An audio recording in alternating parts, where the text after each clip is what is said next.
In August of 1665, a tailor's apprentice in a small English village opens a bale of damp cloth that has just arrived from London.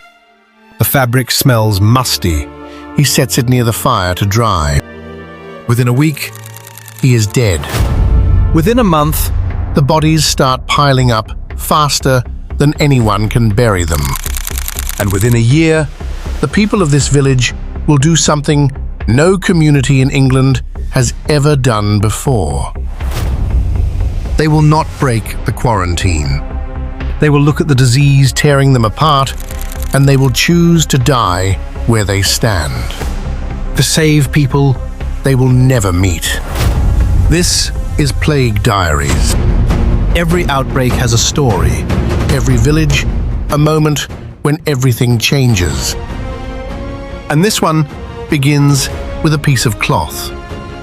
The village is called Eyam.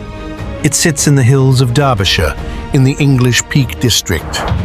About 800 people lived there in 1665, mostly lead miners, farmers, weavers, and tradesmen. The houses are made of stone. The lanes are narrow. The parish church sits at the centre, with a graveyard that will soon stop being big enough. That summer, the Great Plague is burning through London. Tens of thousands of Londoners are already dead. Carts roll through the streets at night, collecting bodies. People with the means to flee are doing so. In London, a tailor packs a bale of cloth and sends it north. It arrives in Eyam at the home of a tailor named Alexander Hadfield. His assistant, George Vickers, opens the bundle and finds it damp from travel. He hangs it by the hearth to dry. What he does not know is that the bale is carrying fleas. What he does not know is that those fleas are carrying Yersinia pestis, the bacterium of bubonic plague. Within days, George Vickers develops fever and swollen lumps in his neck and groin. On the 7th of September 1665, he becomes the first person in Eyam to die. He will not be the last. In the weeks that follow, the disease moves house to house along the narrow lanes. It takes children first in some homes, fathers first in others. People wake with fever, with pain that drives them to the floor, with the dark swellings called buboes pushing up under the skin of the armpits, neck, and groin.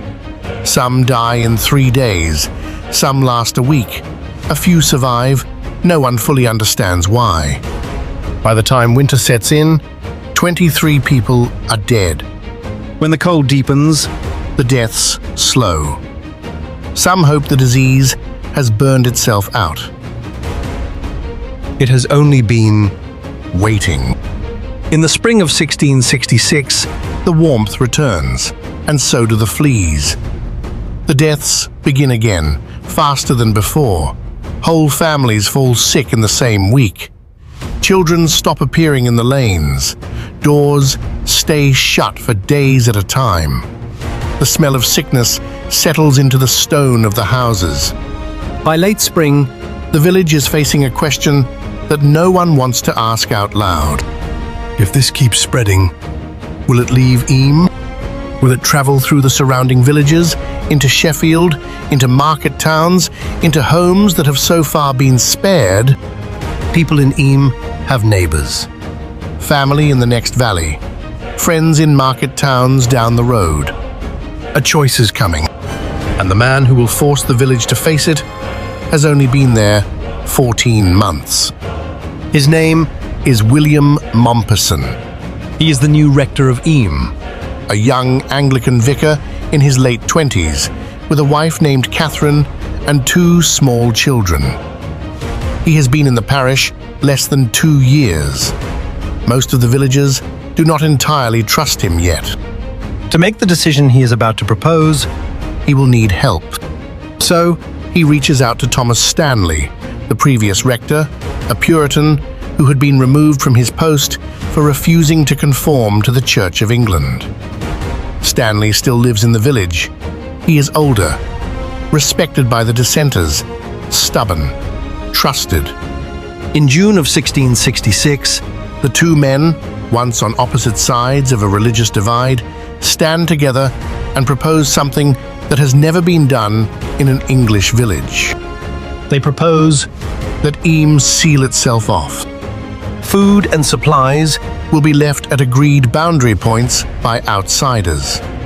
Payments will be left in return, coins dropped into running water or into stone holes filled with vinegar, which people of the time believed would neutralize the infection. Church services will move outdoors, away from crowded interiors, to an open hollow in the rocks called Cucklet Delph. Families will not bury their dead in the parish graveyard.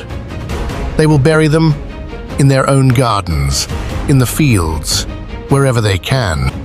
In other words, they are not just being asked to stay, they are being asked to die where they stand, and to give their dead to the soil of their own homes, rather than risk one infected funeral.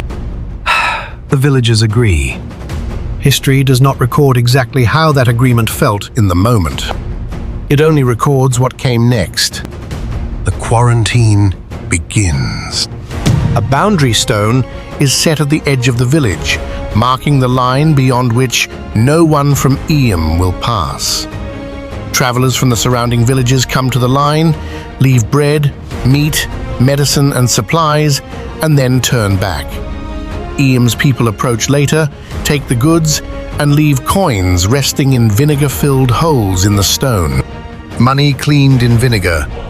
Food handled at arm's length. A community fed by strangers who do not dare touch them. Outside the village, the local Earl of Devonshire, William Cavendish, agrees to provide supplies. Without his support, the quarantine almost certainly fails. People would have starved before the plague could finish them. Instead, the food keeps coming. Quietly, reliably. Inside the wall, life narrows to small rooms. Mompesson preaches in the open air at Cucklet Delph, standing in a natural stone hollow while his congregation spreads out across the slopes, far enough apart to slow contagion. He buries the dead with his own hands when he must. He writes letters to his children, whom he sends out of the village before the wall goes up, telling them what to do if he and Catherine do not survive. She helps him work, and the disease keeps moving. In August of 1666, a farmer's wife named Elizabeth Hancock lives on a small homestead outside the main village with her husband and 7 children. The plague reaches them. Over the course of 8 days, she buries her husband and all 6 of her children, and then her 7th child shortly after, dragging the bodies out of the cottage one at a time and digging the graves herself in the field behind the house. Some accounts say neighbors watched from a hilltop because they could not come near. Some accounts say she worked completely alone. Either way, the field is real. The graves are real. They are still there. 8 family members, 8 graves, 1 pair of hands.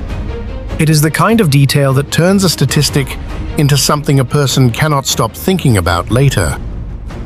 Because somewhere in that field, in August 1666, a woman put down a shovel and walked back to an empty house.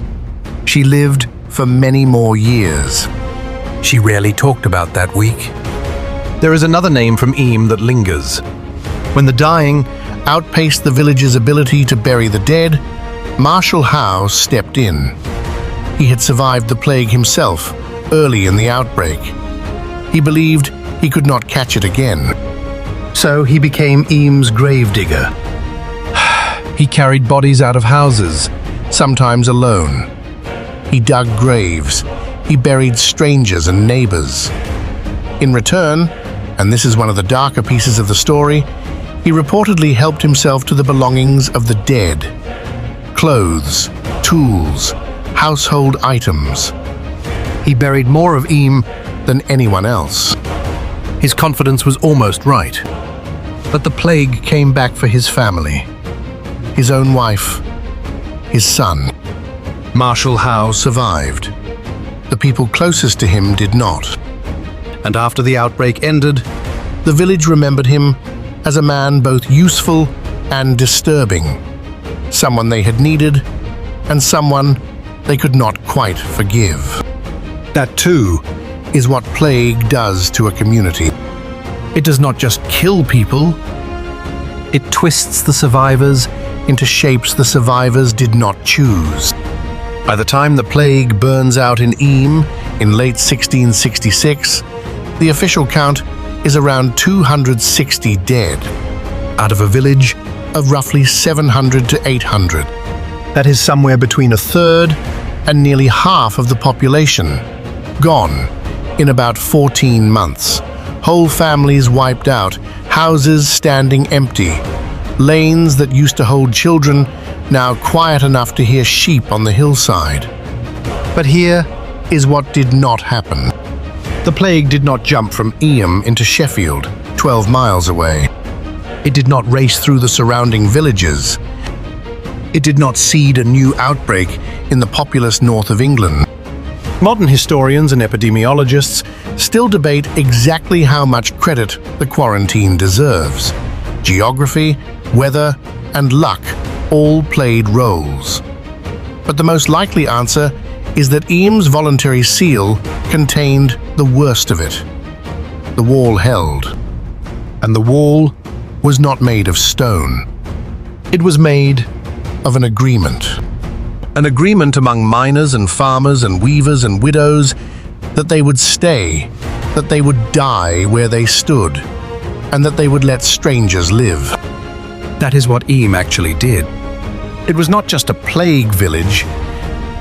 It was a village that decided what kind of village it wanted to be while the disease was still killing them. Mompesson survived. Catherine did not.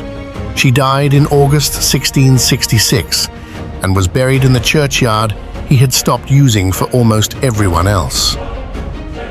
His letters about her became one of the most haunting personal records of the entire outbreak.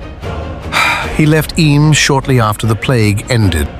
He never really stopped being the rector who had once asked his neighbors to die with him. There are louder plague stories than Eyam. Bigger cities, higher death tolls, whole civilizations bent and broken by disease. But there is something about a small village standing on a hillside in 1666, choosing to draw a line around itself in the middle of the worst year of its life, that does not let go of people once they hear it. Because Eyam was not a hospital. It was not a fortress. It was not a place built to survive an epidemic. It was a few hundred ordinary people who looked at a disease, looked at their neighbors over the hill, and decided that the neighbors would live. That is the part of the story you do not really need a microscope to understand. You only need to imagine a stone in a field, a coin sitting in vinegar, and a woman digging the last grave on a quiet August afternoon, knowing she has nothing left to lose and nothing left to protect except the strangers she will never meet. If you survived this episode, subscribe, because the next one's worse. This has been Plague Diaries.